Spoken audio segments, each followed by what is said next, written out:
Greetings, everybody, man. Appreciate y'all tuning in. As we said, Thursday is basketball time. So sit back, relax, get your favorite drink. Whether you're on a mushroom coffee or whether you're on water, whatever you're sipping on, man. It's time to sit back and talk hoops, man. We got a lot of good things to talk about. We're talking about Ja tonight, and I'm gonna start right there while I wait for my co-host Najeh to get on, man. Morant once again finds himself in the headlines.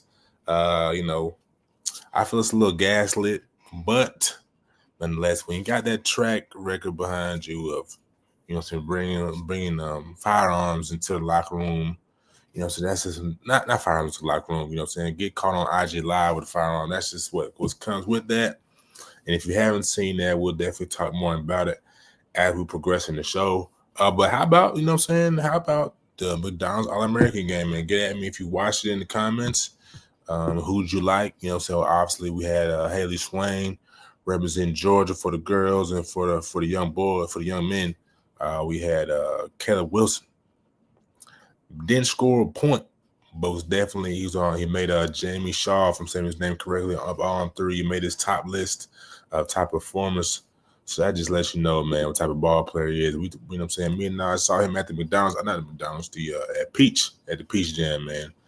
And if you've seen him during the season, you see that he can contribute to his team without necessarily putting the ball in the hoop. That's what makes him special, man, being able to defend at a high level. I think he had like 2 blocks or a block and a couple assists. I was going to crash the boards, but, definitely shout out to C-Dub, man, for doing this thing last night. And we also going to be talking about some OTR. We got a stacked, well, we got a couple stacked performers. We're going to talk a little Rise hoops, not nothing too crazy. And, of course, we're going to talk about the Final Four predictions, who we like, who we don't like. Duke and Houston, that's probably going to be the game of the weekend, for the SEC fans, because we are in the SEC country in Georgia. I know a lot of people are going to be looking at that Florida-Auburn matchup. That's going to be another high-level one as well. Florida has shot the ball well at this point in the playoffs, and that's what Auburn has not done, even though they got Miles Kelly, they got Janai Broom, they got Tahad Pettiford. Man, they got so many guys that can get off. When the ball's falling through the hoop, that's a resilient bunch. Coach Bruce Pearl, they gonna have them guys ready for a game plan.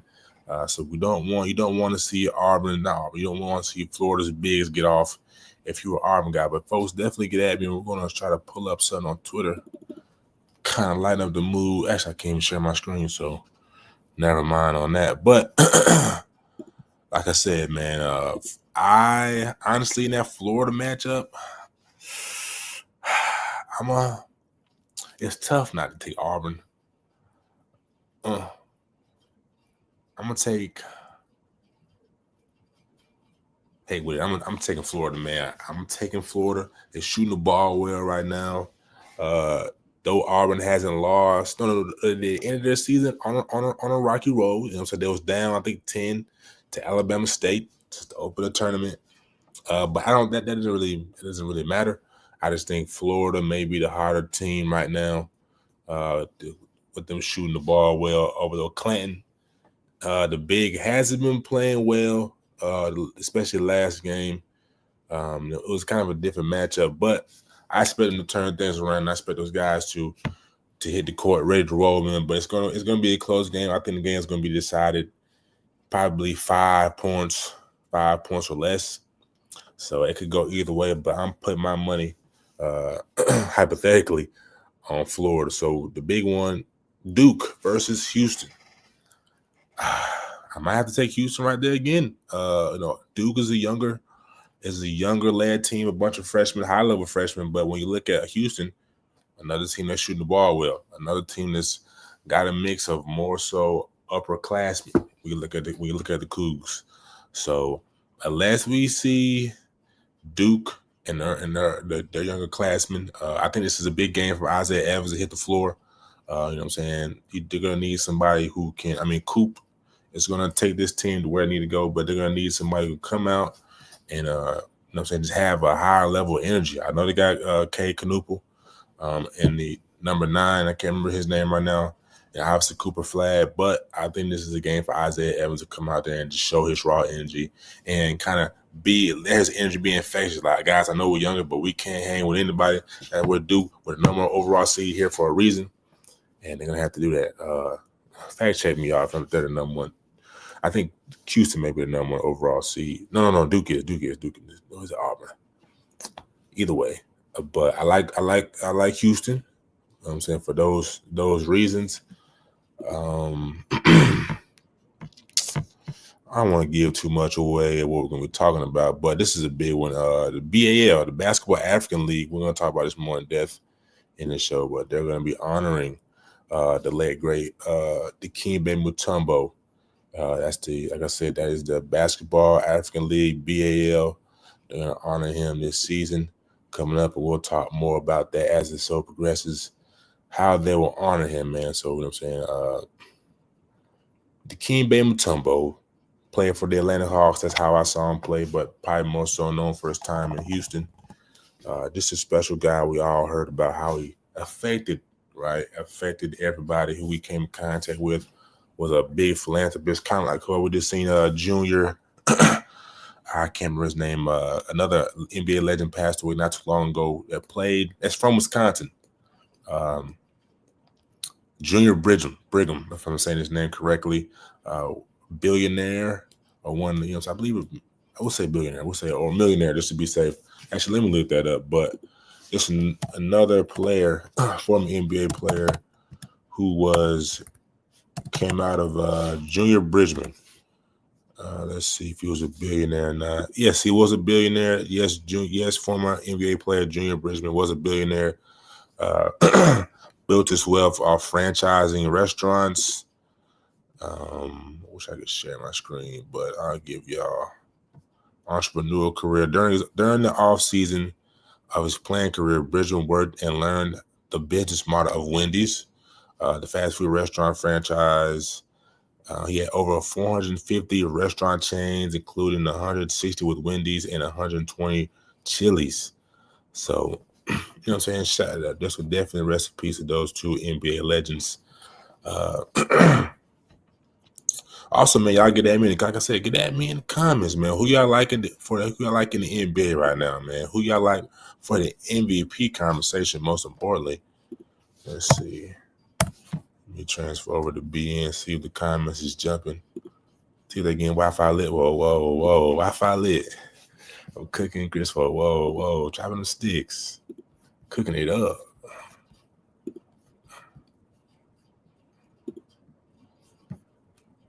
Nah, no comments, ladies and gentlemen. Get at me in the comments. Password, of course. Hold on.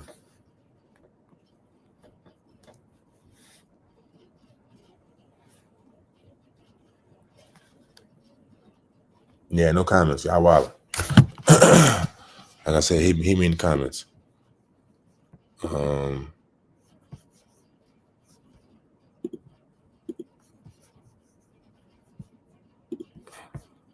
All right, we back for sure. Let's see what's trending on Twitter right now. So we got 57 folk. Yeah, 57 folk in here right now. Appreciate y'all tuning in on this Thursday evening. So let me know if I got any big plans come Friday. Shout out to Jay Reed, just hit me in the DMs, man. I told him congrats about something in January. So yeah, man, that boy Justin Reed just hit the transfer portal not too long ago. Football off topic. That's in Tulane. Since we're on the topic of football, everybody hit Darnell Kelly up, man. Tell him congratulations. Shout out to you for doing your thing, man. Just committed to Colorado State. Out there with Coach. Let me get his name. Not Coach Freeman, is it? Coach Norvell, Coach Jay Norvell out there, Colorado State, man. That's a big move. I think that's a great move. Matter of fact, I know he had a lot of he had a couple SECs on him. I know Kentucky. What was one more SEC school? Might have been not Florida. That's a dream school for young man, Florida. Here we go. Kentucky. Vanderbilt was there. That's another SEC school. Miami of Ohio was on the list. Southern Miss, Georgia Southern, Liberty University, JMU, James Madison, FAMU. But yeah, I really think Colorado State's going to be a big one. He's going to be out west. He's going to be further away from family and friends. But I know if I know Darnell, man, he locked in. He's ready for whatever, man. He could have played overseas. He could have played in Canada, but he's still going to thrive. And I think that's what we're going to see. So shout out to Darnell and the whole fam.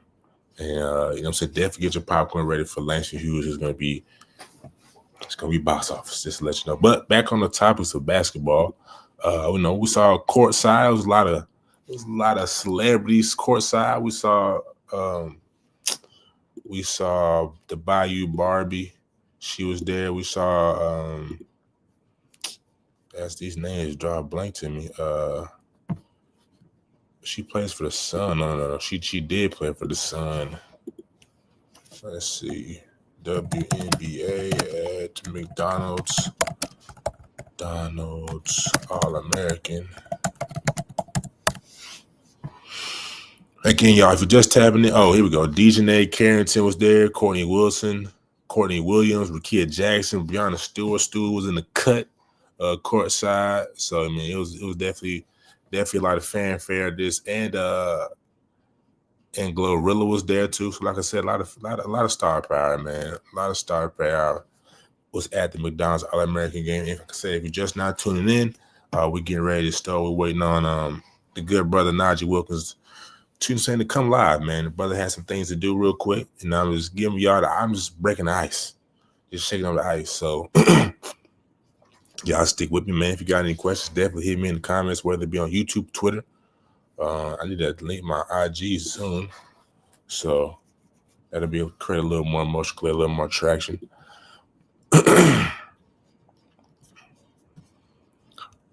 Let's see. Oh man, did y'all see? We'll show the clip of Elijah Arenas. He had a nasty move. I'm talking about, like, he came down the court. He was in a post.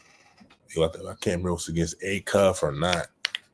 And pretty much just offhand dribble, step back, one-legged pull up. Just the game of basketball is so advanced, man. You've seen these kids do pro moves pretty much coming out the womb. Honestly, like I say, if you're just tuning in, stay tuned. Don't go nowhere. Go to the bathroom if you need to. Get you a snack. We are about to get in motion. Co-host Najeh Wilkins is getting themselves together. Just got to the house, probably freshening up. You know what I'm saying, for y'all, because we only do high level things for y'all, man. We want to come on, look correct. Forgive the undercut of the 5 o'clock shadow. But you know what I'm saying, we're gonna give you high level information tonight. And while you there, while you wait, man, definitely go follow us. Bacon Network LLC. That's bacon like the kind you might eat in the morning, network like cartoon on my boy's own. Yes, sir. What's going on, man? Man? Not much, man. Sorry about that, bro. Really just made it home, man. Just, want to get myself together real quick in them 10-15 minutes, man. Make sure I'm right for the show, man. But what's going on, brother? How everything? I'm good, man. How are you, brother? Was it a good day for you? Busy as always, man. Busy as always. Got the news that Darnell Kelly was committed to Colorado State. Yes, sir. You know what I'm saying? I tried to break it. I mean, the internet, was obviously bad where I was at, so I couldn't. Supposed to break it at like 5:03. Darnell he followed me because he ended up breaking it right at 5:03 when I said I was going to break it. So we're supposed to do it together, but thumbnail ended up getting messed up. It didn't get out. I had to wait, get it right. Then I had to do it like 15, 20 minutes after. But things happen, bro. It's just to show you that it doesn't always go the way you want it to go. But I wanted to give him a shout out on my platform because, he's a great kid, man. And I'm happy for him, to say the least.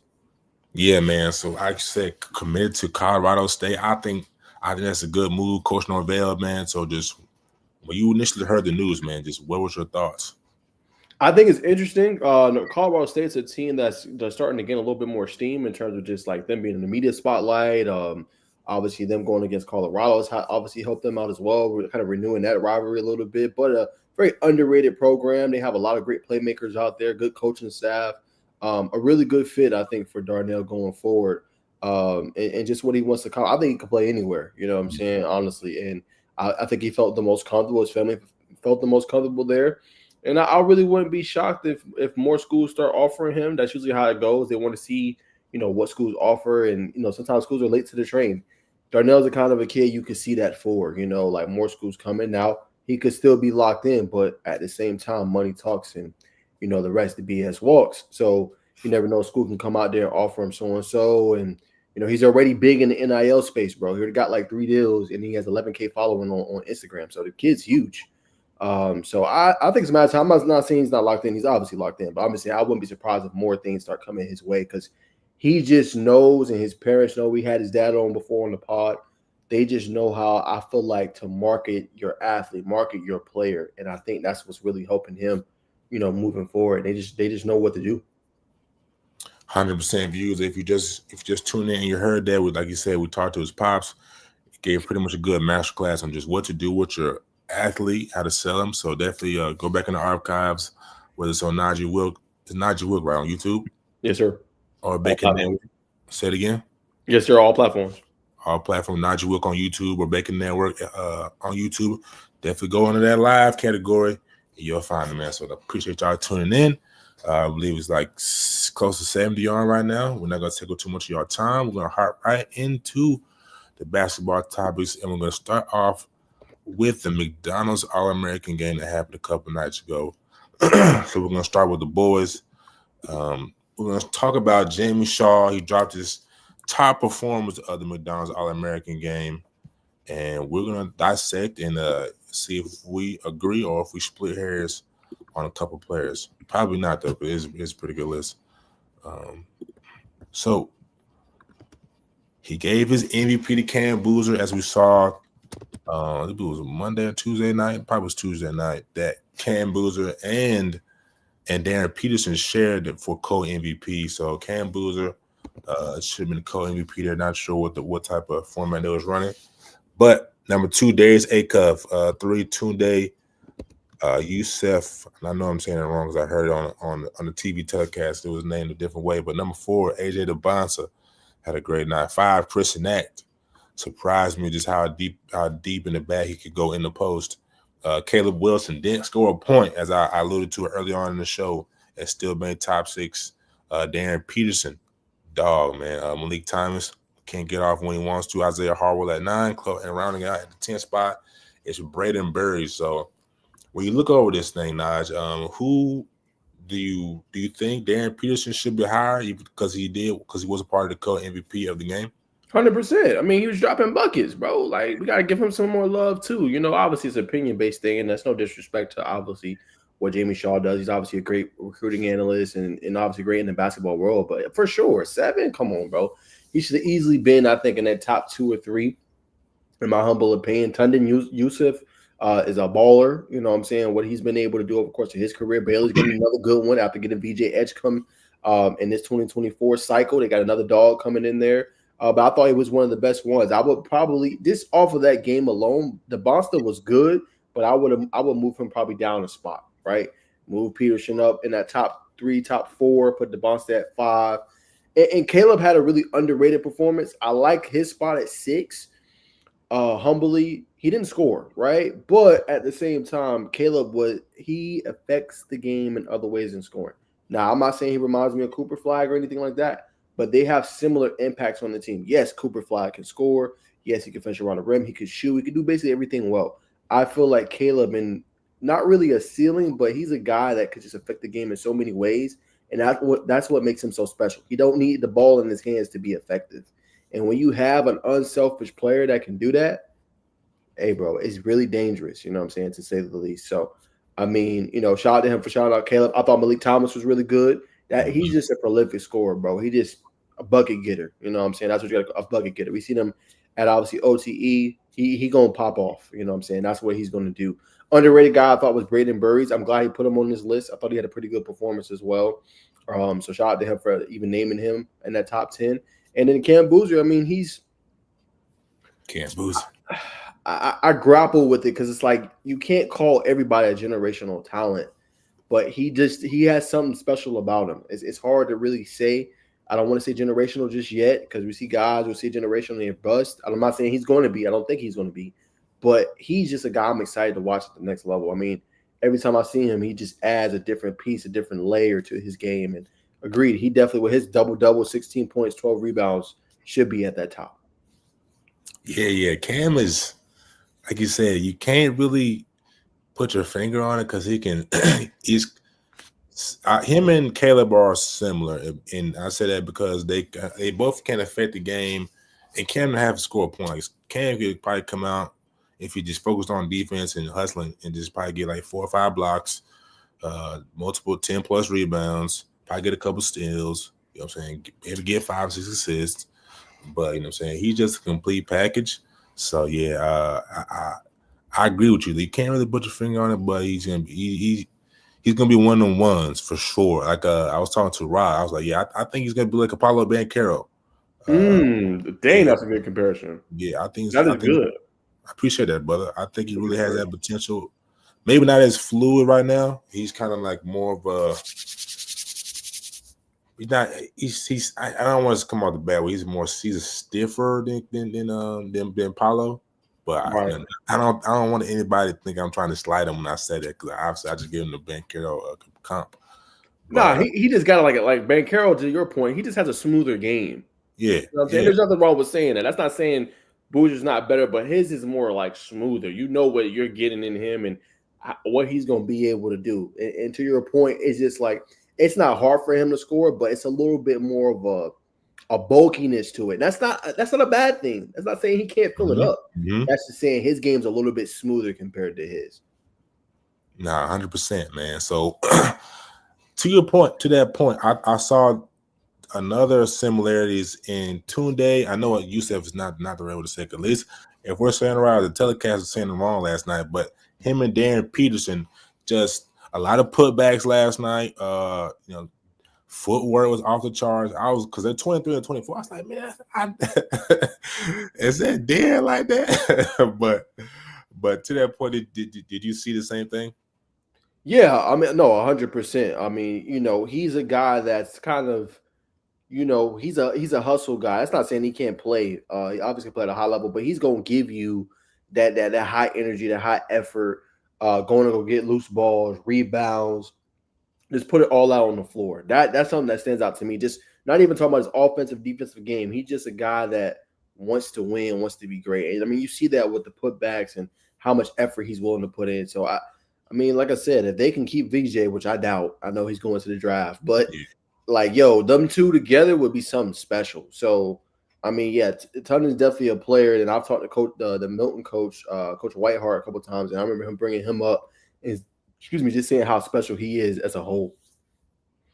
100%. Before we move on, outside of obviously Cam and Darren, who do you think was like the biggest surprise of the night? Someone you were like, I wouldn't expected him to catch this much of my attention.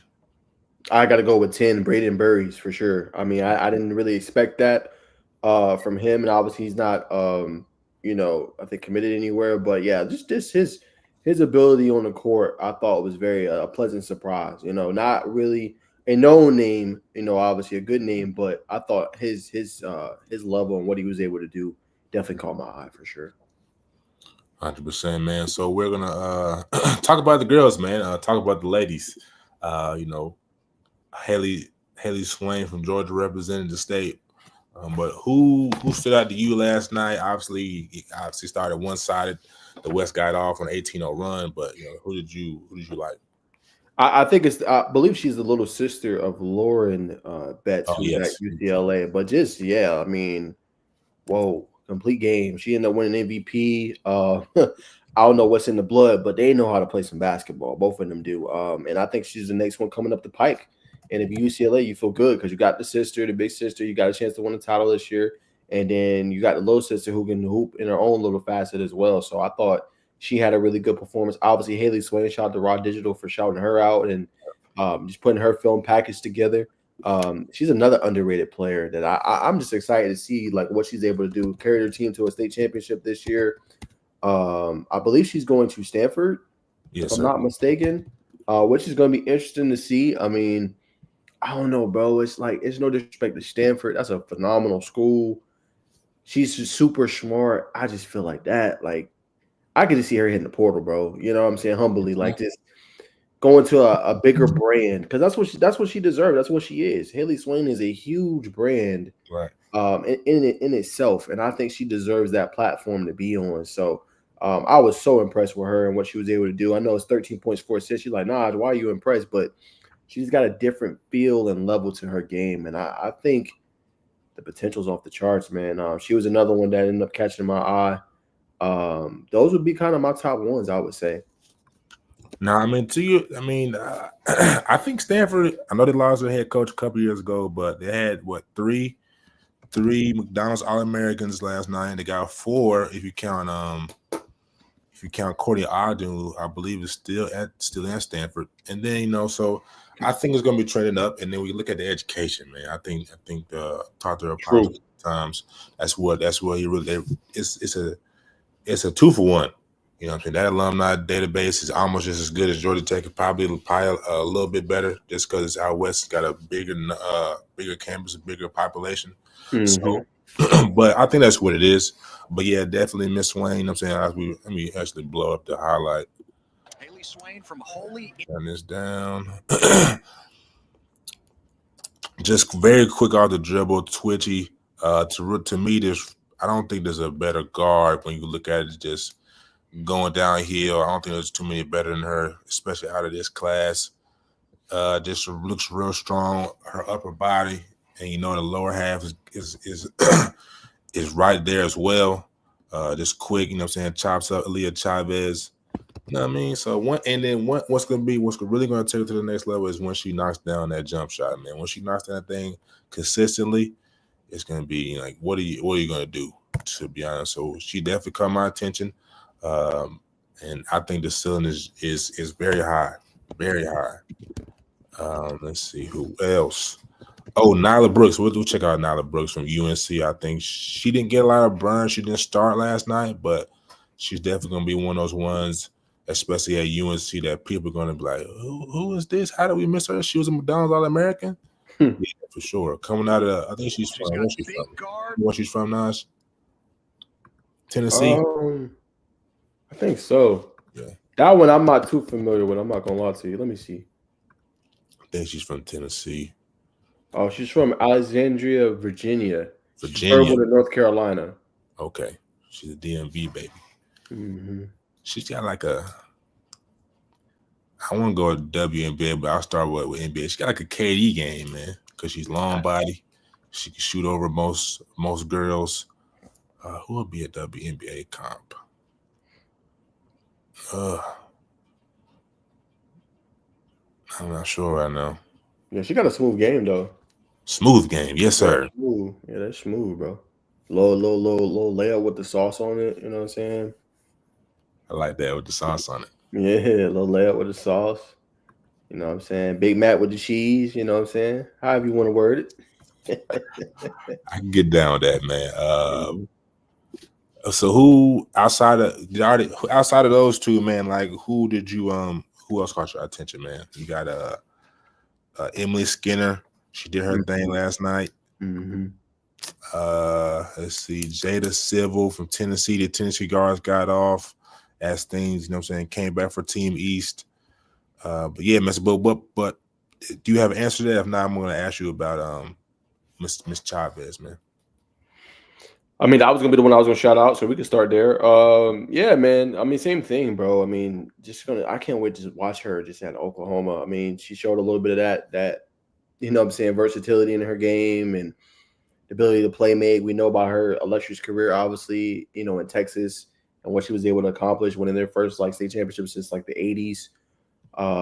You know, she's special, man, and she's gonna be one. Just, you know, get your popcorn ready. All I hope with her, she has the talent.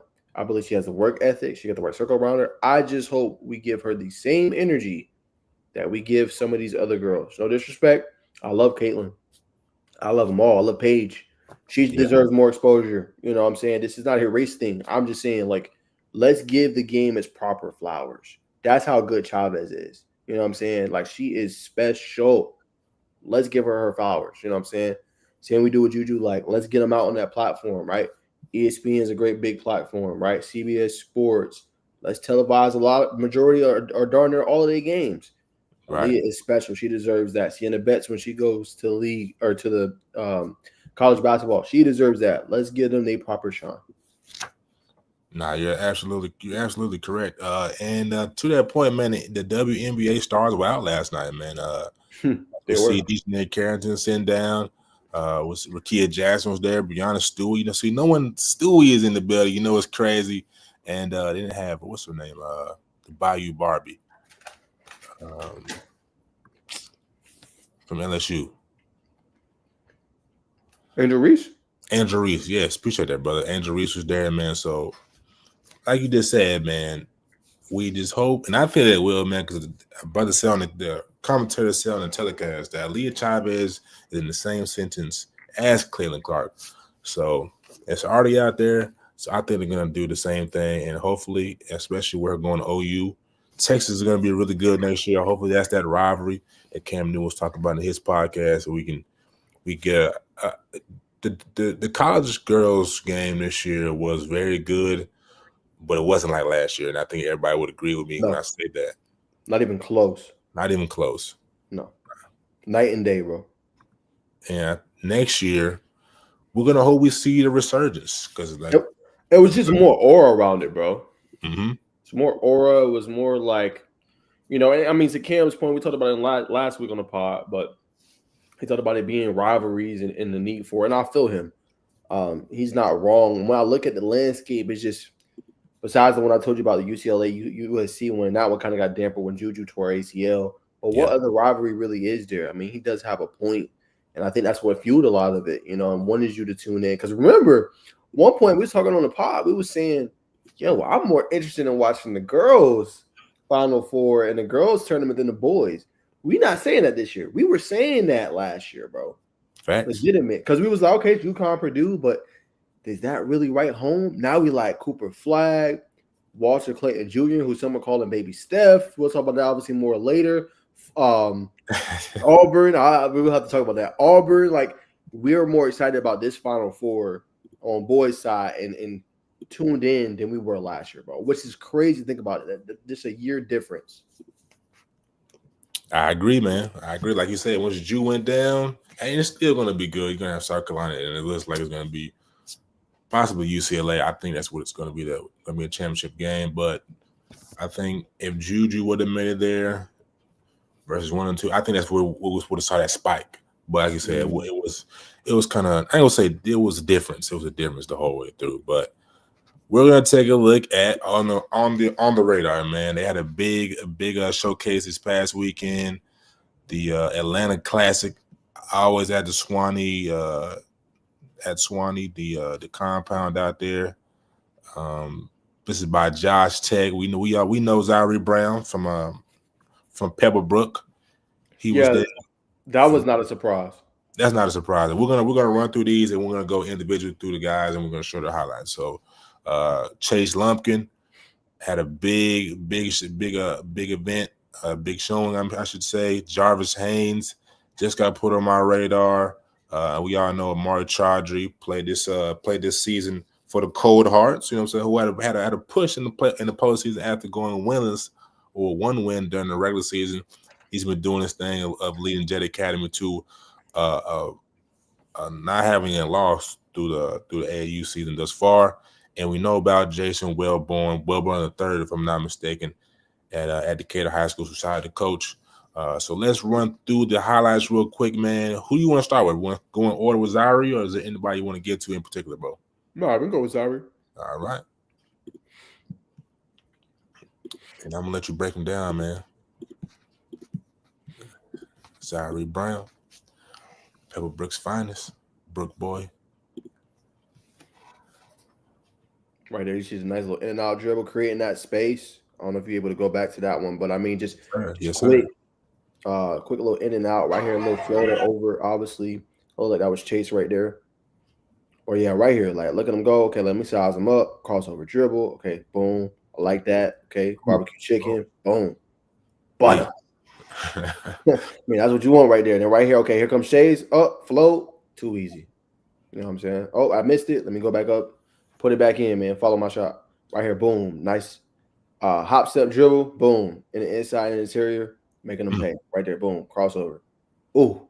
Oh, go back. Oh, go back. That's disgusting. Go back. Lord, have mercy. You said go back? Yeah, go back. Go back. No. But yeah, pass that one. All right. I want you to watch this move. You probably got to go at like the 25-second mark. All I right. want the audience to see this, though. Yeah, right here, right here. Yeah, this is it. Yep. All right, so boom. Look at him sizing. Oh, just that little. I don't know if you've seen that, but like that little flick of the basketball he did right there. You gotta really know it. Like right here. You just missed it, but I got you, brother. I'm gonna slow it down for you. But like just the ones at home. Like, look at this. Look at the flick. Freeze him up. It's slick. I mean, you gotta really like know the sport and watch it. For those at home that are watching, like, oh, what are you talking about? But he just did a little flick that opened it up. You know what I'm saying? Really nice move. Talking about right there. Yeah. Little gather step, easy. You know what I'm saying? That's just I just control the weight. And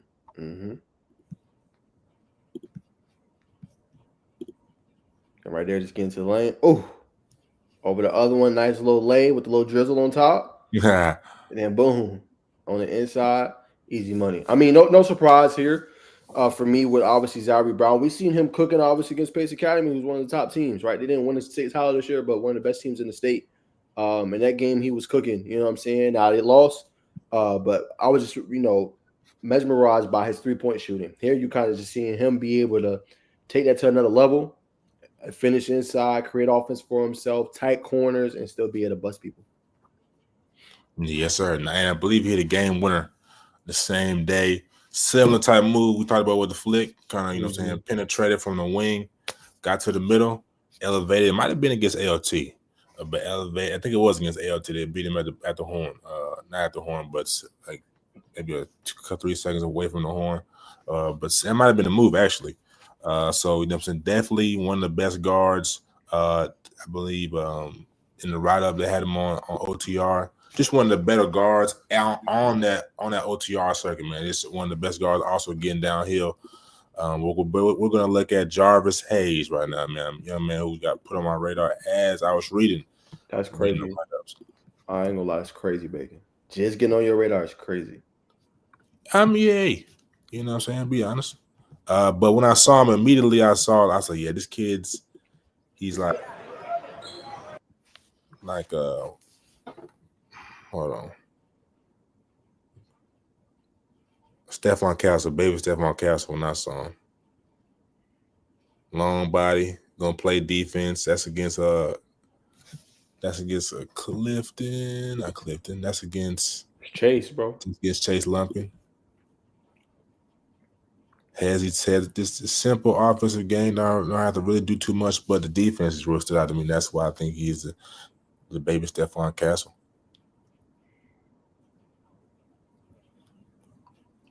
Nice hezzy pull up in space, man, in transition. Just got a smooth game.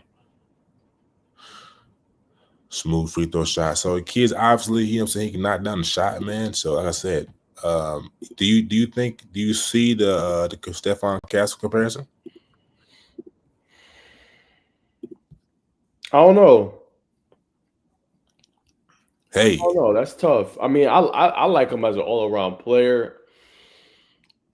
Comparing to Stephon Castle, I don't know, bro.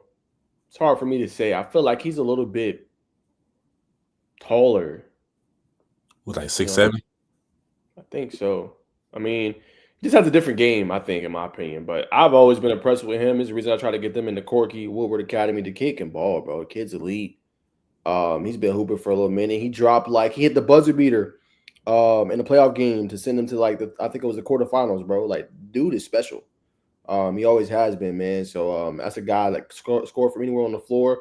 And I think you've seen it. Like, now he's taking the game to another level. And he's always been a good defender. But when you guard one of the top bucket getters in the state, you know, Chase Lumpkin, who I think should be rated here pretty soon. And he did his thing. I think he's a special talent. Trying to put, like, what he reminds me of, it's hard to really say. But the kid has always been good. We're going to look at Jason Welborn the third here, playing for the Canes. The Canes, let me see. The Canes, hopefully I didn't delete it. All right. The Canes might be the undefeated team. Fantastic start. He's one of the stars. Sean developed as a consistent three-point shooter, so they're not. Oh, yes, the Canes are undefeated through 2 weekends, man. As we're seeing in the highlights, just being consistent, knocking down the shot from range, showing his athleticism, getting to the cup. You know what I'm saying? That was a nice pass right there to the big man, slashed into the cup. But like I said, this the jump shot, his ease of which he can score the basket. And we didn't see the athletic flash too much last year, so that's a welcome sight. This was nasty here. I'm gonna back that up. Give him a little pump fake, tactic, pump and go. Yep, okay. Low on the sleep, hesitation, Jimmy. That's nasty. That's off season work. That's put in the hours when nobody's looking. Big body bends to the cup. He can't beat it. He can't beat it, man. So. It's gonna be scary hours. We'll see if you stay at home in Decatur, because I know school's gonna be pulling up to the side. Hey man, you ever thought about playing at Woodward? Hey man, you ever thought about playing in Milton? Hey man, you ever thought about playing with the Brook boys? You want to come up here and play with another guard that's elite just like you? So we'll see. No, 100%. I mean, you seeing his game unlock offensively, smooth jumper, orchestrate the offense, just has an easy flowing type game in my opinion. 100%. I believe we're gonna look at Chase. Chase has been no, that's somebody else. Chase he has quickly earned the status of the one being just the best scorer on the OTR circuit, and once again he proved this past weekend. Let me blow this. Back this up for y'all. Nice floater there. Gets to the cup with a right-handed scoop. The passing ability really stood out to me. That's a nice full court pass, pretty much. But he's gonna have one behind the back over the shoulder pass that really caught my eye. Boom, nice. Like, come on, bro. Who's doing that? Nice, great vision. That's probably a little connection there. Like, that's getting in reps, and that could be off the cuff. That could just be the vision. But that's what really stood out to me. This was the game when the 3-point wasn't working. He had to get downhill. So just showing his versatility as a basketball player, showing the IQ. Nice, way to hang, good body control. Find the big man down low. We'll watch a few more. Spin move. Again, showing the facilitating role. That's nice. Got the block there, running the floor. 2 blocks in this highlight. One more, I'm sorry. This is against Atlanta Express. So yeah, man. Chase Lumpkin is like that. Adam McEachern doing it all, man. Now when the shot is off, he's got different avenues of his game he can go to. Yeah, I mean, we already know how much a prolific scorer he was. You see his 3-point shooting this past season, probably one of the best of his career so far. His ability to shoot deep from logo. Now he adds another, facet or layer to his game, right? I mean, he's always been, I think, down the stretch towards the last season, he was showing like he can, facilitate and set guys up, but he's taking it another notch. Like them is some crazy passes. I seen him probably 3 or 4 times last season, call one of his games. I didn't really see that. You know what I'm saying? So, like, that's another part of his game. Like, he add a little different bits and pieces. And I'm telling you, he could probably become one of the more complete offensive players. If he could play mate like that and shoot from where he could shoot from and also finish around the rim, and he got the defensive component that you've seen with blocking the shot, probably one of your more complete prospects. I agree 100%. Before we get off of OTR, man, I wanted to shout out this young man, Noah Brady, 6'7", class of 2027. We'll say forward from Tier 2 Elite, plays for Centennial. I'll read what they said. The performance Noah put on this weekend can easily raise some questions. He's already possesses the size at 6'6", 6'7" off the wing, but the swiftness and finishing ability was really put on display. He never wavered when attacking the rim and finished consistently. He finished contested lays in transition. So and he had and showcased the ability to create off the dribble due to his size. But for him, the time is on his side and potential is shown. So I got a chance to see Noah and Centennial against when they played Camden, not Camden, but Cambridge. Just you know what I'm saying, can really rebound. You can see it how they said there. He finished through contact, doesn't shy away from playing defense. Really a guy who likes to get down and dirty, you know what I'm saying? But you can see being 6'7", put in some time in the offseason, work on that jump shot. But I believe by the time that senior year comes around, he'll be a prospect that definitely shoots up the board and gets on possibly power four recruiting boards. I think he's that special. And I wish I could have had coach on, the assistant coach, to give us more of a breakdown. But he raved to me when I came down and said, man, you got to watch our bigs. Our bigs is nice. They're young right now, but we continue to develop them. And they can be something special, which is why I thought Centennial was going to have a bigger push in the postseason. But unfortunately, they lost. But do you have anything to add to that before we transition? Yeah, I think it's gonna be interesting to see just the different pieces he adds to his game moving forward. Obviously, he's good at finishing around the rim, but just can he put the ball on the floor a little bit more, right? Can he create offense for himself? Because you don't want to be in a situation where, let's say, he gets to the next level and he has to be a lob threat or he has to depend on somebody else to create offense for him. Sometimes you want to be able to create your own. So he has a good size, a 6'7". We see guys 6'7" usually play the 3 to wing or even possibly the 4 as an undersized big. So I would just say continue to add different pieces to his game, create offense for himself. But he definitely obviously is one of the better big men. So just continue to add pieces to his game. He'll be fine. Absolutely. Another young man who caught the attention of a lot, Ryan McCord, plays for AE5, can shoot the cover off the basketball, man, to be honest with you. Just coming off screens, little curl screens, very nice, as we're going to see here in just a second. Fights through. Bottom.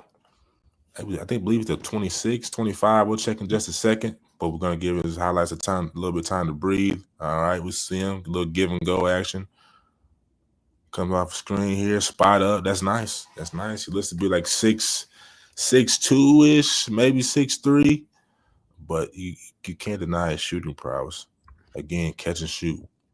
We'd like to see him possibly put the ball on the floor, but if he can continue to shoot the ball like that, he can definitely play it somewhere. So again, 2026 guard Ryan McCord caught the eye. So he is 6'3". He's known.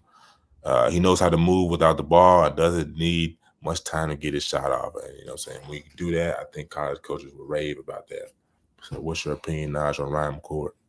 Yeah, same thing. I mean, just a great shooter, doesn't need the ball in his hands, right? Can come off screens and get open. Probably just want to see him be able to put the ball in for a little bit, kind of like Klay Thompson, like just be able to put the ball on the deck and be able to create your own, like right there. But, I mean, he's going to always be needed because he's a shooter, right? They want to see that at the next level. Some guys can't shoot it.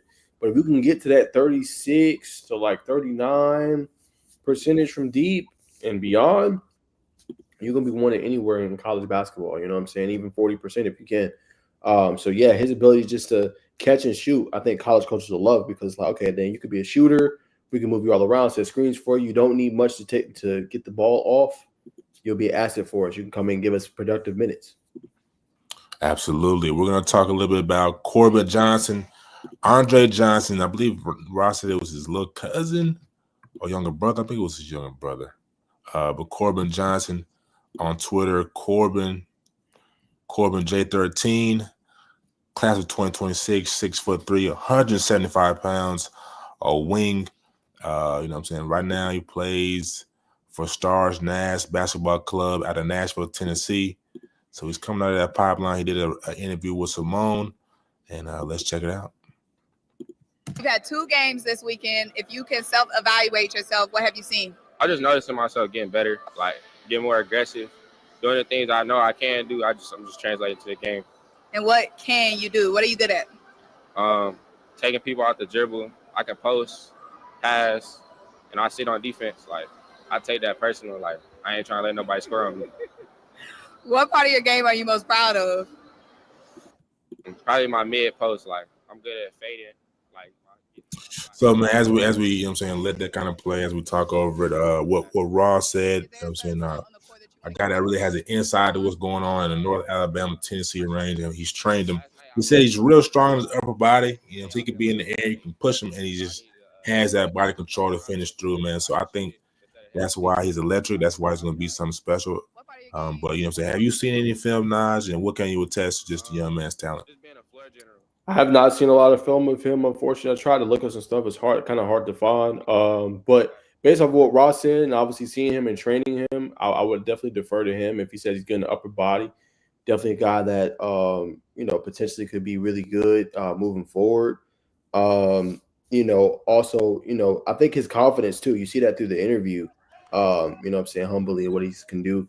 I think that that makes the next level. But I mean, here's some of it here. Obviously, that's a difficult shot off the dribble. I'm saying being able to create some offense for himself. And then down low right here going against the bigger guy. But, really good fundamentals. I'm saying? Really good fundamentals. Put the ball on the deck. Finish. Going up against others. Right here looks like we got a little pivot and shoot. So, like I said, just that confidence, man. That's something that kind of catches my eye with him. Absolutely, yeah. You can see off the bat this one right there. Even though the defender didn't give him too much pushback, just a little bump, but move him out of the way. Step through layup. But he's going to be somebody to keep an eye on. Again, Corbin Johnson playing for Stars Nash Club, high school MBB out of Nashville, Tennessee. So he's gonna be somebody to watch. But he's from the Huntsville area, and that's where Rod does his work in the Huntsville area. So shout out to him and shout out to that young man. Let's see. But before we wrap up, just the high school scene grassroots section, we're gonna get your thoughts, man. Now you wrote a piece on Score Atlanta, man. I thought it was a great piece. But you highlighted Kawani Garris, man, and I agree with you, man. I think Kawani is being slept on. He's playing a lot of high-level basketball. They played, as everybody knows, Grayson plays a nationally ranked schedule. So, just let me know what you got from him and what you think is most slept on about this game. Yeah, man. I mean, this is a guy that I love on the defensive level. I talked about it, obviously, in the article. But, I mean, his highlights doesn't do him justice, I don't think. But, obviously, it's Atlanta Sports. Real shout out to them for this. I thought I would break down his film and wanted to break it down. But just Bacon, I mean, his finishing ability, right? Like, he's going up and dunking, Energizer Bunny. See how much intensity and passion he plays with on the defensive side of the ball, playing high-end basketball, getting steals, finishing in the cup, being able to, if you don't guard him from the three-point line, he's going to torch you. Like, just a full, complete game, man. I mean, the kid is special. Stat played in the NBA, a star at Illinois, for those that don't know, dropped 19.3 points his final season at Illinois. Very special player, man. I just think he needs the right place. I don't think he's going to be at Cal State Fullerton long. That's just my opinion, humbly. When you can do stuff like that against Newton, who made the state championship, But you see that intensity and passion here, gets the defense. You ain't going to guard me. All right, I'm going to pull up, yak him. You know what I'm saying? So that ability to do that, look at that. I mean, look how far that is, bro. Mm-hmm. With confidence. Look where he's at. 3-point line's up here. Come on, bro. That deep with confidence, knockdown. You know what I'm saying? So when you got a kid that can do special stuff like this and dunking the ball like that, I mean, the kid can play, man. He just, right coach to believe in him. That's it. I think he checks a lot of boxes. Right there, look. Spin move, step back fade. Come on, man. Yeah, he's definitely for a kid. Euro step. Come on, man. Right, boom. Too easy. A little English. Boom. Spin, fade. Come on, man. Completely loses the defender, bro. One more time. Boom. Completely out of the play. Big body. Yeah, man. Big body. I said like 6'5". Come on, man. Through contact. I mean, what else you want from a wing player? Made all defensive, or was all region defensive player of the year, all first team. Mind you, Bacon, this is with Jacob Wilkins, Amir Taylor, Caleb Holt, that's one of the top players in the country. And he still was defensive player of the year. Right? Still made all first team region. Yeah, kid can play, man. I think the highlights speak for himself. I guess that's just what comes along, which doesn't really make sense. You think you go somewhere with a lot of high-end talent that you'll probably get more looks. I'm going to get because, You know, Georgia's in the building. You know, Duke, Kentucky, anybody you can think of is in the building to see Caleb Holt, especially when you're playing a national schedule. But unfortunately, you know, the young man to get those cards. But like I said, I don't think he's going to be at Berkeley that long, man. I think because I think he's definitely a P4 kid for sure. Yeah, we'll look at this last one. Look at this move against Caleb, bro. Talking about one of the best defenders, I think, in this class. I think we can humbly say that. Look at this. Boom. Use the basket as your shield up and over him. No chance, right? Last one. Another deep three. I mean, kid checked so many boxes, man. I mean, you know, special. It's special, bro. And, you know, unfortunately, we see it a lot in football. Kids will fall through the cracks. And the cool part now, you got the transfer portal. You ain't got to stay out of school for 2 years and whatever it is. I know people don't like it and whatever. But for him, he can go a year at Cal State Fullerton and then go and transfer out. Because I just don't. His talent is power forward to me. You know what I'm saying? His talent is power forward. We just seen it with a guy from Cal. I know we're gonna talk about that more about that later, which I won't reveal his name. But went out there ball, and then now he's coming to an SEC program. That's all you need. You know what I'm saying for him, go have a good year one, transfer, play for a high-end basketball program, whoever that is. I agree, brother. So, moral of the story is, man, just continue to be on your grind, ladies and gentlemen, for the young people that's watching. Just work. It's all gonna come to you. But we gotta start with Tech, man. We gotta, you know what I'm saying, super feed the Tech fans. It's no secret by now. But Duncan Powell, we all know he's entered his name into. Much love, Cuzzo. Love you. Sorry, she sent me some roses on TikTok. That's hard to get. Shout out to her, man. Shout out Nene, man. Much love. Can't wait for your wedding next year. I will be in attendance. I give some love to her, bro. I love that. That's tough.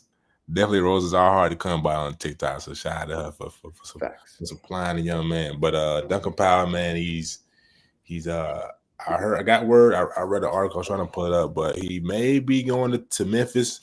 Was on a Zoom call with Memphis. Yes, it was Wednesday. So Tuesday. It was on a Zoom call with Memphis Tuesday. Said he really likes it. Said he could see himself there playing for Coach Penny would be an honor. So it looks like he possibly could be going to Memphis. Nothing confirmed yet, but what do you think about Duncan Powell playing his last year at Memphis? Makes a lot of sense. I feel like he fits that type of character and person that Coach Penny Hardaway looks for. And he's going to just provide a spark for them, whatever that may be, you know, challenging the team, hustling down loose balls, rebounding the basketball, stretching the defense with his 3-point shot. That is very much improved. He's going to add a lot to their front court. And like I said, it's a big loss for Georgia Tech. It is. Yeah. And, you know, if he goes to Memphis, I think that'd be a good fit for him. I think they can make a deeper run next year. They made the tournament this year, obviously. I know they've been in talks with Mikey Williams. We'll see where he ends up landing, obviously. But definitely would be a good fit. Almost a match made in heaven, I would say. 100%. And the young man we were talking about earlier is Jeremiah Wilkerson, who will be he's already committed to UGA, man. Was ACC sixth man of the year coming from Cal Berkeley. You know what I'm saying? Not a bad team out there. Cal Berkeley had Stojakovic's son out there, but nonetheless, he wanted to come home and reunite with the UGA team. Before he went to Cal, he was committed in Mississippi State, so not a stranger to what goes on and what programs like in the SEC. But this past season, to earn him the right of the sixth man of the year, 15.1 points per game this season and 20 plus after being inserted to the starting lineup. So yeah, man. So that's definitely a big move. But Naj, what were your initial thoughts when you saw this come across your TL? I mean, it's huge. I actually did a video, and I think one of his cousins had commented on my TikTok video when I said he had hit the portal and was transferred from Cal, and was like, yeah, he's going through his options or whatever. And, you know what I'm saying, we'd love to see him, you know what I'm saying, and he did a great season, stuff like that. I'm not surprised, honestly. He started here. He played at the Skill Factory in McEachern High School, where he initially got his name. And, you know, Cal obviously was good, but I think the young man made the right decision. If you go and you look, I think the top 9 players that was leading in scoring or was averaging more than 15 points per game, that's it, averaging more than 15 points per game, they are NBA prospects or they are projected picks in the NBA draft. The other one is him, you know, and I seen him when he played Tech and he lit them up. You know what I'm saying? And even though he lost, he dropped, I think, either close to 30 or more than 30. So you're looking at a prolific scorer, a guy that can just shoot from anywhere on the court. A lot of people are going to question, like, oh, well, he wasn't that efficient. His efficiency kind of lacked a little bit. But you got a guy that could score the basketball, I think, at a high level. And I think with Georgia losing, obviously, Silas Damari to UConn, he can fit that role in there, bigger guard, and things like that, and be able to score. Just the question for him will be defensively on that side of the ball, just continuing to add that piece to his game because they're going up against bigger SEC guards, right? And going to have to be a defend night in, night out, right? Like, we'll see who's returning, right? Todd Pettiford, probably draft. Miles Kelly, probably entertain looking, but you're going to play top end, got Florida, them antennas they got. We'll see what happens with Walt Clayton Jr., but these big SEC programs, you're going to be facing some big level guards. You got to be able to try to defend at a high level night in, night out. That's just the reality of the SEC. 14 teams got into the NCAA tournament. Tells you all you need to know. But I think he made a great decision and a great choice to obviously, go to Georgia. 100%. We're going to look at the class that's coming in for Georgia. We just talked about Jacob Wilson when we talked about Kawani Garris, 4-star. The namesake, obviously, probably the most athletic player, maybe on the team, but definitely in this class. Kareem Stagg from Bradenton IMG Academy can play 6'8" center, probably a small forward, tweener power forward on a collegiate level. And Jackson McVay, man, somebody who can stretch the floor. We know he played an overtime elite this year for RWE, Jasper Johnson. The list goes on for that team. And as you see at the bottom, Jeremiah Wilkerson. This is they're gonna be hunting for some transfers. They just lost a transfer today. We know sometimes for real. And Asa Newell definitely gonna hit the draft. So this Georgia coaching staff's got a lot of work to do. Who they're gonna bring in outside of Jeremiah Wilkerson, but they got a nice core group here. They're gonna be freshmen coming in. So how are they going to develop? But I don't think this is a bad way to start. So what do you think this team needs, knowing that probably Asa Newell and Santos Surreal are going to hit the NBA draft? Yeah, it's a good point. Just off of what you said, Asa Newell obviously and Silas was their two leading scorers last year, right? Newell averaged 15.4. Silas averaged 13.5, and Nikola Lefeu was a guy I think you could probably see transfer. Just wasn't liking his role. We'll see if he comes back, but definitely a guy that you could maybe see transfer as well. And obviously with Samoa Sarah maybe hitting it as well. I mean, I thought they had really good big play. They need more scoring though, bro. So I think that's why they went and got Jeremiah Wilkinson, more guards that can score. So just more wing players that they can sub in and out, that they don't miss a beat if their starter goes out and stuff like that. And it's tough because you need somebody to fit that scheme at Georgia. But I think this team gave them a lot of hope. I know it wasn't the finish they wanted in the tournament, but I mean, they had packed out crowds, at Georgia. I can't remember a time when Georgia's had that at a basketball game. That's just not a thing. But I think they got something special with Jacob Wilkins. I'm curious to see, can he have that same impact that Asa Newell had this past year, right? And Newell was great. Like, can he average 13 to 15 points per game? Can he be that go-to guard? And he's following in great footsteps. His pops, I believe, was ended up going there, if I'm not mistaken. I know his dad definitely got some ties to UGA for sure, and Dominique Wilkins. So I'm curious to see what Jacob's going to look like next year. He should be a lot of fun to watch. Can he have a similar impact to what Newell had this past year for Georgia, making it fun? And I think they got to surround him with shooters, a couple more wings, and probably a couple bigs. I don't know how ready McVay is going to be year one, but a guy like Kareem Stagg, you got to hit on him. He got to come in and be able to have an impact year one. So for me personally, you need Jacob Wilkins, you need Kareem Stagg. You need those two players to have an impact year one if you want to make some noise. Right. And then you need Jeremiah to come in there and be that prolific scorer with a little bit of a higher efficiency. You know what I'm saying? Being able to shoot it at about a 45, 44 to 45 and up type of a clip. So I think that's kind of what they need. Just my thoughts. Someone from the field. Yeah. You know what I'm saying? Not necessarily from 3-point range, but from the field, maybe like 35 to 38% from three. He's going to have to be a little more efficient with his touches. You know what I'm saying? Just a little bit more, But I think playing with great players like a Wilkins and a Stagg, you feel pretty good about that. For sure. I agree, man. I think with Jeremiah entering into the portal, going to UGA is a glimmer of hope for dog fans everywhere. I don't think he comes home just to come home. I think he comes home with an opportunity there. All right, we're gonna hit the portal hard. We're gonna try to bring in this guy, because we really want to take this program to the next level. We didn't make it to the tournament this year. This year is gonna be a tournament. This upcoming season is gonna be the tournament where we really try to get in. So I think that's a bullish sign for the dogs, man. 100%. We're gonna get into some NBA news. We're gonna get into a touchy subject, man. Like I said at the beginning of the show, if you've been staying with us since the beginning, if you are, I appreciate you, man. Ja Morant enters into the headlines again for the wrong reasons. Let me find my point here. But I think this is just repercussions of. Oh wait, you didn't want to go Final Four? Oh yes, appreciate that, brother. Good look. Yeah. So Final Four news. I skipped over that to get to the Jeremiah Wilkins, so I appreciate it. So Final Four news, man. We got Florida versus Auburn. That's a big matchup, so we start there. And obviously on the back end, we got Duke versus Houston. So floor is yours, brother. Who do you like, and what's your breakdown for the Florida Auburn matchup? Bro. This it's gonna be entertaining, bro. Can I just say, like, yes, sir. This is probably one of the best Final Fours, and I hope it lives up to the billing that we've had in a while, like humbly.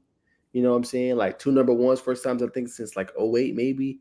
Like all these teams can play. Like when you look at Houston, they got LJ Cryer and what he's been able to do this season. He's been phenomenal. Leads them in scoring 15.4 per game. Emmanuel Sharp has 12.7 per game. They got 4 scores averaging double figures. And I really like their big man, Jawan Roberts. He going to give you that energy, that tenacity.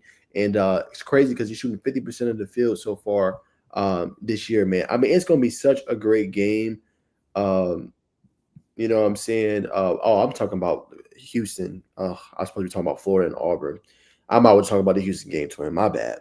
But I just love what they're doing this year, man. I'll start with Houston and them. I just love what they're doing this year. They just upgraded their facilities, Bacon. I don't know if you've seen, but I mean, it looks like an NBA facility. They got like the workout area. They got the locker room. I'm like, yo, I would love to go to Houston and go play there. Remember, this is a program that was a big this program was a Big 12 at one point. Before that, I think they were in another conference before even hitting that.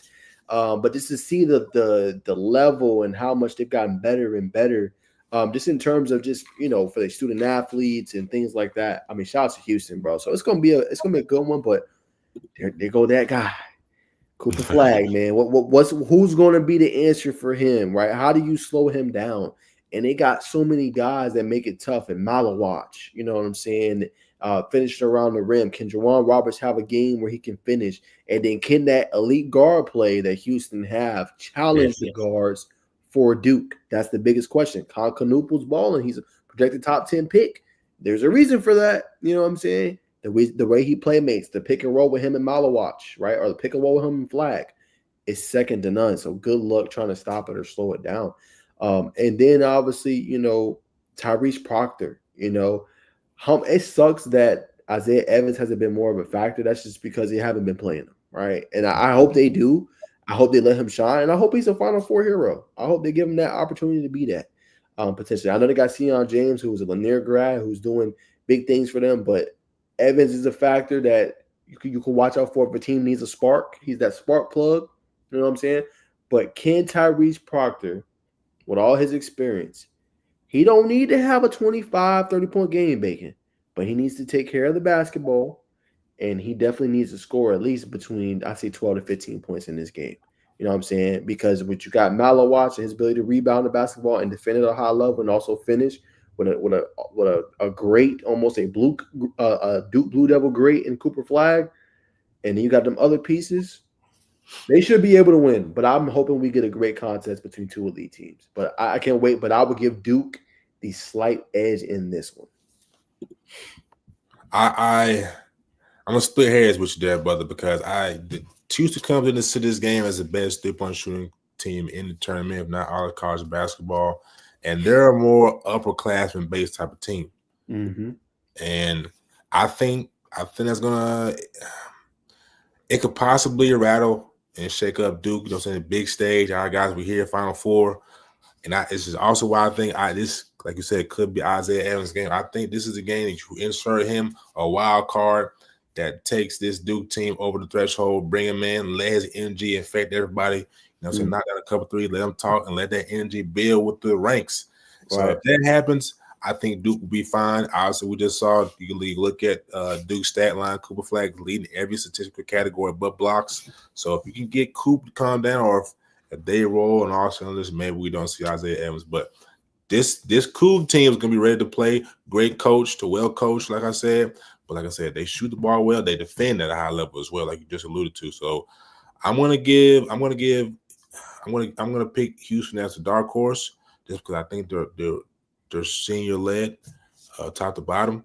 But if Duke can get going early, if it's a close game, for the first half, I think you give the game to Duke. But if Houston kind of pulls through and Duke has to kind of catch up, I think Houston will burn the eyelids off, so to speak. But that's our picks, ladies and gentlemen.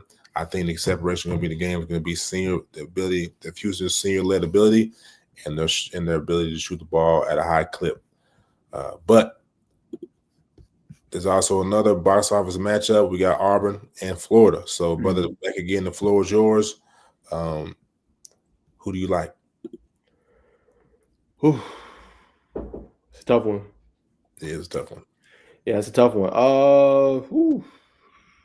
I don't know. I'm gonna get a slight edge to Florida. Two really elite teams, bro. They call him Clayton Jr. Baby Steph, man. You know, hey, he's been balling, bro. I mean, and you can see he's shooting the three at an elite level, 38.5. I think his shot making ability has been something to see and something to behold, to say the least, this year. And when you have that, you're dangerous. You're very dangerous. Now, on the other side, they also have an elite shot maker in Ty Pettiford. Can't forget about him. So, what my biggest question is, Matt, what is the health of that guy right there, Janai Broome? What is his health status? I felt like he's always dealing with something, whether it's an elbow, it's a knee, something. He's never fully healthy. But in that game that they desperately needed him to come up big, he had 25 and 16 boards. Yeah. In that win that they had an Elite Eight. So, like, he can ball, you know what I'm saying? But who else is going to help him? Now, obviously, we know about Ty Pettiford, what he can do. Chad Baker-Mazara is really good as well. Miles Kelly's been kind of giving it up and down. And then Denver Jones is that guy that just kind of settles everything down. You know what I'm saying? You know, like, let him run the offense. He going to get you right. But can those bigs, my biggest question, it can't be just Janai Broome. Can a Channing Johnson, can they go up against Florida bigs? I don't know. Because Florida, they can switch and they can hit you with an avalanche. And good luck trying to stop and slow them boys down. Because once they get going with Elijah Martin and obviously Walker Clayton Jr., and then they finish on the inside with Condon, good luck. You know what I'm saying? So I'm going to get a slight edge to Florida. But, hey, maybe Auburn is ready for their moment and ready for this. And maybe we'll see a rematch in the national championship with Auburn and Duke. Hey, sign me up for that one potentially. But we'll see. I'm going to go with Florida, though. I think Florida and Duke is my prime national championship matchup. I agree with you, brother. I'm leaning towards Florida as well. As you just alluded to, Miles Kelly, 1 for 6 from 3. They struggle to shoot the ball from range. Of Florida, you know what I'm saying, with Clinton, man, I don't know, man. Janai Broome's going to have to.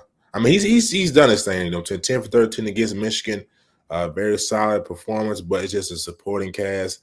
Tahad, he's been kind of the most consistent thing outside of him. But Florida, man, to me is running like a well-oiled machine right now. I'm going to pull Florida here just here in a second. With their last, their last victory. But like I said, man, they're top to bottom. They're also phenomenal. But Alex Condone, man, just been doing his thing. The 7-footer, excuse me, not July. But I mean, overall, man, I just believe this Florida team. Like I said, they're getting hot at the right time. Just beat Texas Tech, a formidable team who has more. They got more stable. They got more. They got more of a group of bigs that's already challenged them. So already got them prepared for Janai Broome, so to speak. I know there's no player in college basketball like Janai Broome, but they've already run up against that wall where they're gonna have bigs that are gonna be more physical than them. So I just think Florida's just more conditioned to beat Auburn and potentially see either Duke or Houston. I think they're gonna see Houston in the championship. And when you get there, it could go either way. But like I said, I just think Alex Condone, like I said, Walter Clayton is going to be that guy who's going to get them over the hump, man. So, unfortunately, man, if you're an Auburn fan, you know, so I think this may be the time where it goes south for you. But we'll see. That's why they play the games, man, for sure. 100%. All right. So that's our Final Four talk, man. We're going to get back into the NBA news. Like I said, man, Ja Morant is back in the headlines for the right or wrong reasons. I believe he's being gaslit, but that's just what comes with it. When you've, you know what I'm saying, when you've got in trouble, you've seen flashing firearms on your IG live, and this is just a little symbolism that kind of got him in trouble.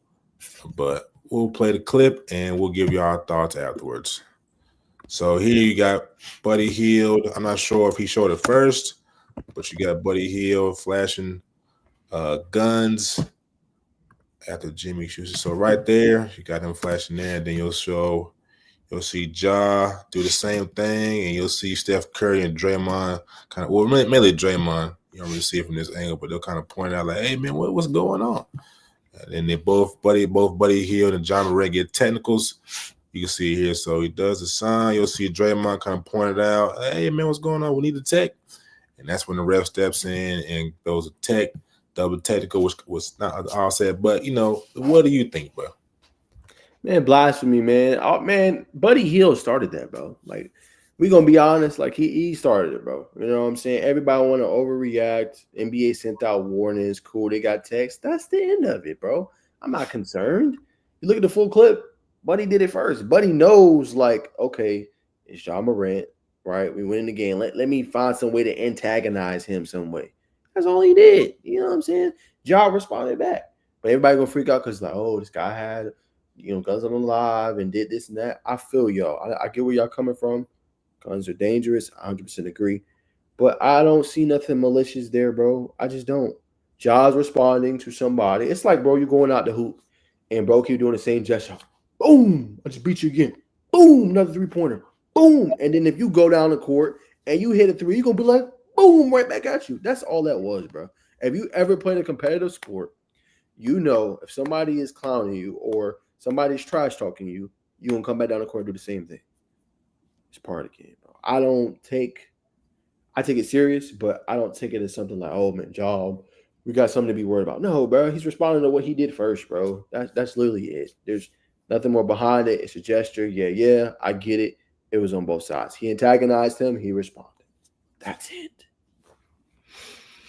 And to your point, we've been seeing on the college level, we've been seeing on the high school level, the kids going down, you know what I'm saying? We see it all the time on the bench.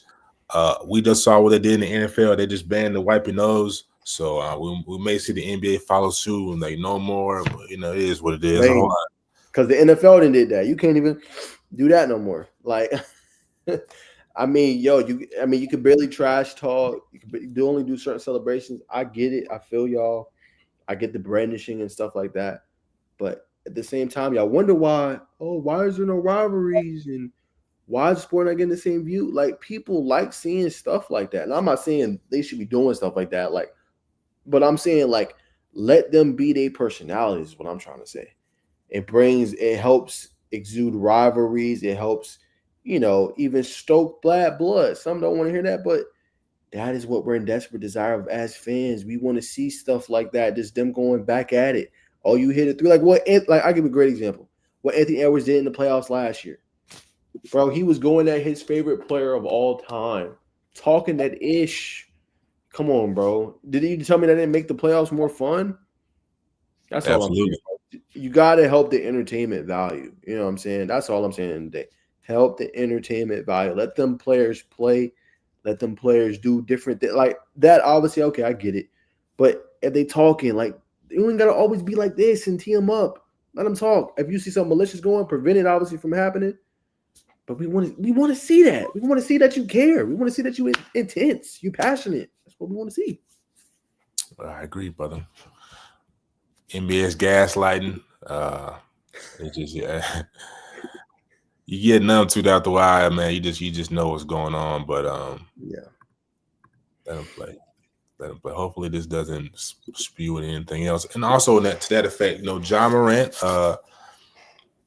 he got his head coach fired, man. And he came on the press conference, and he I'm sure his PR team got with him and he just said, man, coach has been here with me since the start.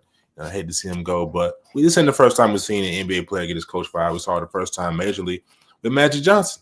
And some say LeBron James did it and so on and so forth. So just how do you feel about Memphis making the transition with maybe 5 or 6 games to go in the regular season? I don't see the point. It's pointless. That's why they're going to get bounced first round. I get it. I get Ja didn't want him as coach. Dog.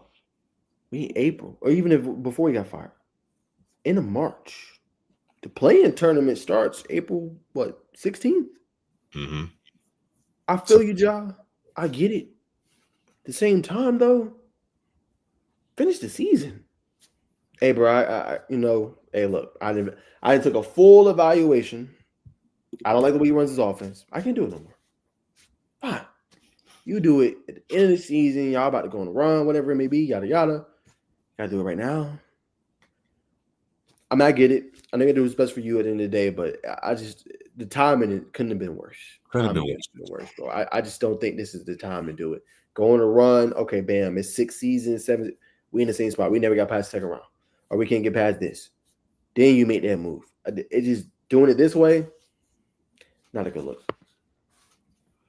Yeah, it's not a good look. But it is what it is. The Grizzlies have definitely backslid since probably the All-Star break, now like 8th or 9th seed in the West. So, I mean, it may get bounced out in the first round. Is looking that way for sure. I believe they're 8-2. 2-8 in the last 10. 4-game losing streak currently. So we'll see what the Grizzlies got going on. They might mess around, might even make it past the play-in. Keep messing around. Facts. You got at the bottom of the West right now. Got the Clippers, Dallas, Sacramento. Dallas, I don't really see them catching too much motion. They're just the injuries have riddled that team too much. Sacramento, never know what they got with Zach LaVine. But I think the Clippers, it'll probably be the Clippers and the Grizzlies. And that could go either way. The Memphis Grizzlies do have they got a good unit. It's going to depend on how the interim head coach comes in and kind of galvanizes that group. They got the star power to possibly make it to the second round. But the Clippers are playing good basketball right now. 2-game win streak, 8-2 in the last 10. So we'll see what they do. Of course, I deleted my list. Hold on, bro.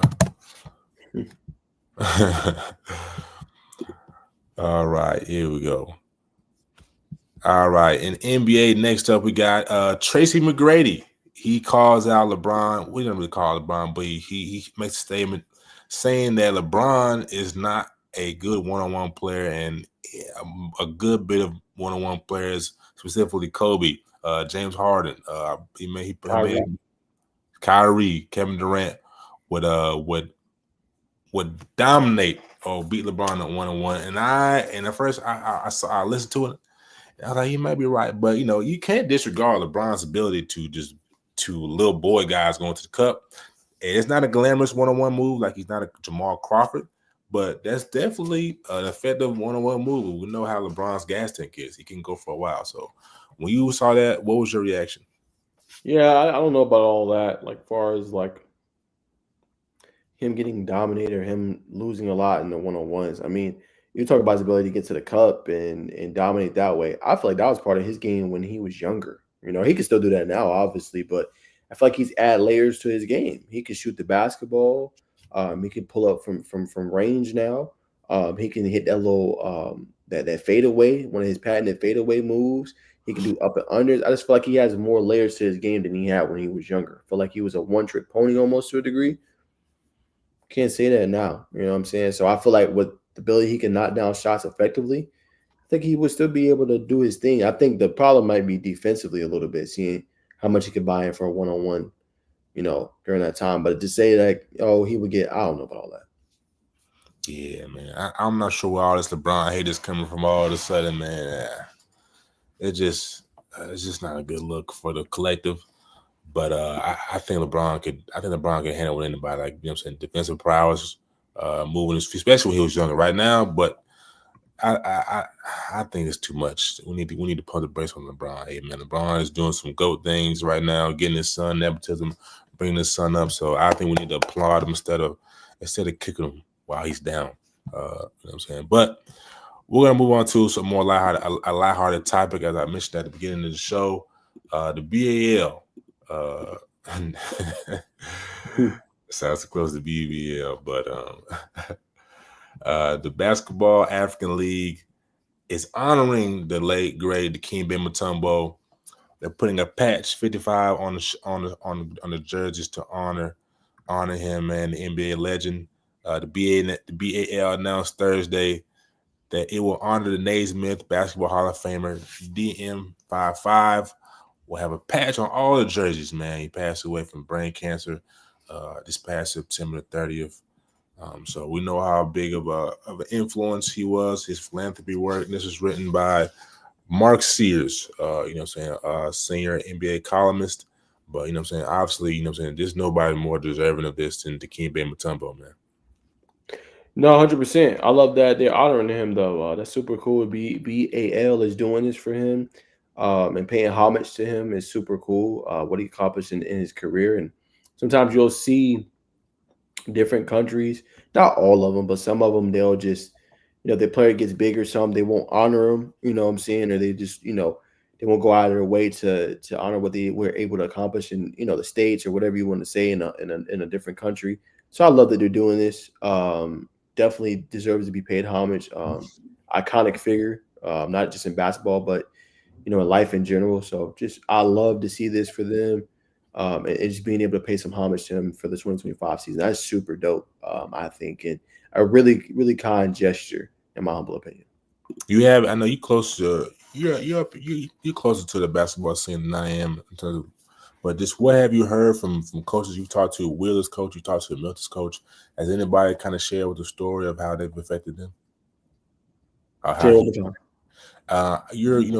talk to a lot of the coaches in GHSA right now. You talk to Wheeler, you talk to Wheeler's coach, Milton's coach. Have they shared any stories of how he's affected them or their players during his time alive? To be real with you, no, I have, but to be honest, I haven't been able to connect with them on that level yet to say. You know what I'm saying? I've talked to them, but it's been general, just like about a team and who they have. But in terms of just hoops in general, I haven't gotten to that level just yet. I'm starting to. But yeah, I haven't really been able to pick their brain about like what they think of him as a player or just the impact they had on their game. Player wise too, probably don't hear too much when I've done interviews with players and basketball players just yet. They're more so, you know, they go with kind of like the new gen, like the Kyries and Shays. But no, I have not. But I definitely will probe more and see down the line to see what they think about him for sure. All right, ladies and gentlemen, this is our last topic of the night. And speaking of Shai Gilgeous-Alexander, we're going to pull up the NBA 2024-2025 MVP straw poll. This is the final one before they kind of give out the awards. And we see Shai Gilgeous at the top with 100 votes, 931 points. Closest behind him with 769, Nikola Jokic, and so on and so forth, with Giannis and Jason Tatum being the closest to behind Nikola Jokic, man. So I think we said it on the show many times that this is definitely Shai's year, man. It's just his game was off the charts. You know what I'm saying? Whenever people start calling out, man, he's getting these foul calls, man. You know it's You know it's that time. You know it's your year, man. So Call him the foul merchant. the foul merchant, That's what they 100%. call him. Or free throw merchant. That's what it is. Not foul. Free throw merchant. My bad. That's what they call him. So just like what's your thoughts? Yeah, It's actually let me play something for you. I've actually gotten slighted a little bit, but I'll say a little bit my opinion and just kind of expand on it a little bit. But I did a video on this a little bit. Let me see. I think it is this one because I had the fans in the comments going off. You watching TikTok? Much love to y'all. But I'm gonna play this video if that's cool, Bacon, real quick. Yeah. All right. NBA, man. I mean, we had some incredible games and performances by the NBA's top stars. Nikola Jokic, unfortunately, they lost to the Minnesota Timberwolves. You can't make the argument that Timberwolves does have their number. But, this stat line is insane. Now, look, I do think that Shai Gilgeous-Alexander is the MVP. But 61 points, 10 rebounds, and 10 assists? 61? He dropped a 60-piece on them boys. Hey, man, I don't know. Like, I like Nikola Jokic. I like Shai Gilgeous. It's tough, man. I mean, he keep putting up performances like this. He might have something to say when it comes to that MVP, man, and potentially winning it, man. So, shout out to Nikola Jokic, man. He's been absolutely balling out. He is that dude, man. And he's definitely one of the best big men to ever play in the NBA. And he's continuing to cement his status as that dude. I mean, we already knew that, but, I mean, he's really cementing his status up there with the Shaqs of the world, the Wilt Chamberlains, the Dr. J, Julius Erving. There's so many more. Kareem Abdul-Jabbar. Like, he's in that conversation. And he continues to do his things. Put up the most points in any triple-double in NBA history. Absolutely incredible. Now, all right, so that's the video, right? And then this guy said, what makes Shai better than Jokic? I said, I think he's having a better overall season this year, in my humble opinion. And I said, and Shai plays a little bit more defense than Jokic. But I said, but Jokic has everything else. So the comment said, maybe you need to switch to soccer. You can see me get trolled as well. So it's hard, bro. I'm gonna be real with you, bro. It's kind of difficult. Jokic is averaging like 29, 10, and 11, dog. Like, his numbers are insane. And then he dropped that 61 piece with a 10 piece wing with 10 fries on the side. Like, it's tough. I feel like this is Shai's year, but it's like, Jokic is making this a competition down the stretch, closer than what we probably thought before. But I would still go with Shai leading the league in obviously points. I think he's top 12 in field goal percentage. But Jokic is doing it all, man, with the triple-doubles and stuff like that, and averaging one nearly 30-point triple-double. The boy averaged 30-point triple-double with a wing piece side. It's tough, bro. It's tough, but I'm gonna stick with Shai. I like what he's been doing this season. 61 wins for them. Top seed. I think that's the first time in franchise history they've hit 60-plus wins. So he's doing historic stuff. I think it should be Shai, though. But Jokic is, yeah. Jokic is Jokic, man. I think this is what second or third time he's had a stat line crazy like that.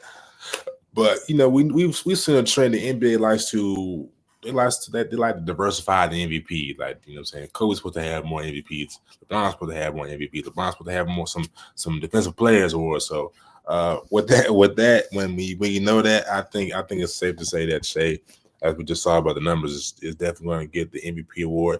And he's been deserving of that award for probably like 3 years now. But just stellar play from Joel Embiid and Jokic have shifted, the voters' opinion. But this year is going to be his year. I think the biggest thing for him, we know he's going to get that award, but can they get to the Western Conference Finals? And that'll be our last question before we kind of digress and wrap up. But you talking about Jokic? Or you talking about Shai? Hey. Yeah, Shai. I mean, everybody's saying like no, they can get bounced and stuff like that. I think they got more experience going forward now. That's what makes them more potent. Like Chet, they got experience. Luguentz Dort's got experience. Jalen Williams got experience. All those guys, and then they got Caruso too. What I'm saying? So you got a wily veteran in there too that can kind of. Now I know sometimes they be messing with the reporter after the game and stuff like that. They like to make it fun. If you haven't seen that, definitely go check it out. They be messing with this reporter after the game every time you interview Shai or whoever wins the game. They just throw towels on them. It's hilarious why he's talking. But I do think this team is ready for the moment. And I think they could really make a finals trip. Now, we got to see what happens with Nikola Jokic. Steph Curry, can never forget about them in the Warriors. LeBron James, obviously. Now, I don't think Houston's ready. It's too early, right? You know what I'm saying? Houston reminds me of last year's OKC. They gotta put their foot in the fire. They're not ready yet. I think putting their foot in the fire, losing to Dallas, I think Shea Gilgeous and them boys is ready. And I think they can make a run to the West Conference Finals for sure. 100%, man. I agree. They definitely got all, like I said, you just named the whole crew: Luke Dort, J-Dub, you know what I'm saying? Keaton Wallace, his older brother. I believe he's his older brother, but they'll be fine.